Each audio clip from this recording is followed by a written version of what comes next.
Bismillahirrahmanirrahim. Alhamdulillah wassalatu wassalamu ala sayyidil awwalin sayyidil akhirin sayyidina Ahmad sayyidina Muhammad wa ala alihi wa ashabihi jema'in. Teman-teman, apakah berlebihan kalau kita, saya, dan antum semua bercita-cita, berkeinginan jadi wali Allah? Jika yang dimaksud wali Allah itu orang sakti, bisa jalan di atas air, bisa terbang, maka sebaiknya tidak usah.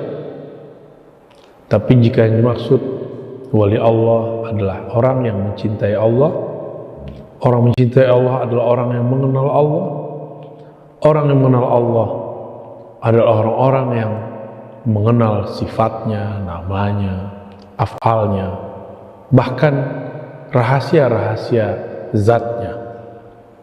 Jika itu yang dimaksud, maka semua kita wajib berharap menjadi kekasih Allah.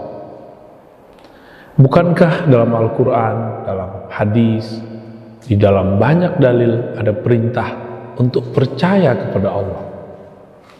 Bahkan ada ayat, fazkuruni azkurkum, sebutlah aku, ingatlah aku, kenallah aku, kenalilah aku akan mengenalimu. Fa'alam annahu la ilaha illallah, surat Muhammad ayat 19. Maka ketahuilah atau carilah ilmu mengenai la ilaha illallah. Inilah pegangan para wali-wali Allah. Inilah awal perjalanan para kekasih-kekasih Allah. Berarti perintah ini perintah agar kita menjadi kekasihnya.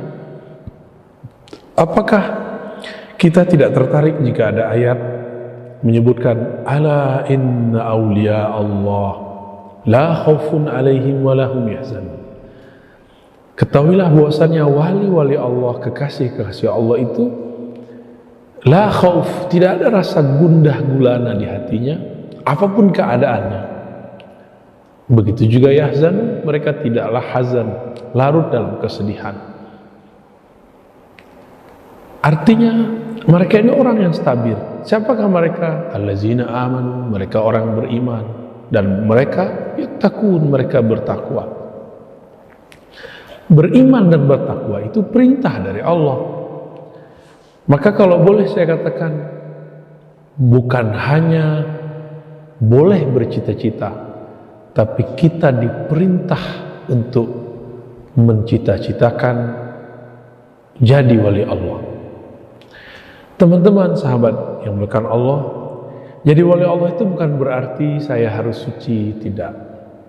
Bukankah banyak dalam kisah-kisah terdahulu yang sahih, orang-orang yang terjebak maksiat, yang terjebak dalam dosa, membunuh, kezaliman, tapi kemudian Allah izinkan dia menjadi kekasih Allah. Banyak yang menjual kehormatannya, tapi karena dalam batinnya ingin keluar dari itu, dia mungkin melakukannya terpaksa, tapi sebenarnya batinnya menjerit, ingin ya Allah selamatkan aku. Akhirnya Allah selamatkan dia dan dia menjadi kekasih Allah. Dan sebaliknya banyak yang beribadah beribuan tahun, mungkin 1000 tahun, ada yang 500 tahun, ada yang 100 tahun. Bersisa itu ratusan tahun. Ada riwayat 500 tahun. Zahirnya taat, ternyata batinnya belum taat. Maka jika karena diuji oleh beberapa masalah saja, imannya mulai goncang karena dia tidak kenal Allah.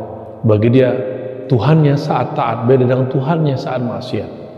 Padahal Allah saat kita taat, Allah saat kita maksiat itu sama. Cara berpulangnya sama, cara kembalinya sama, cara sadarnya sama. Maka teman-teman, mari mencita-citakan kekasih Allah, menjadi orang-orang yang kenal Allah.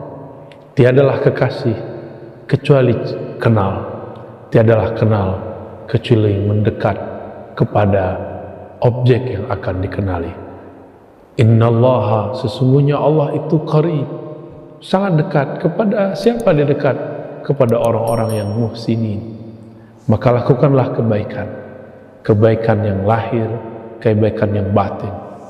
Maka kita akan dihantarkan dengan thariqat ihsan itu kepada jalan-jalan wali Allah. Semoga kita diangkat menjadi kekasih-kekasihnya, cinta-cintanya, keluarga-keluarganya. Amin. Wassallallahu ala Nabi Muhammad. Salam.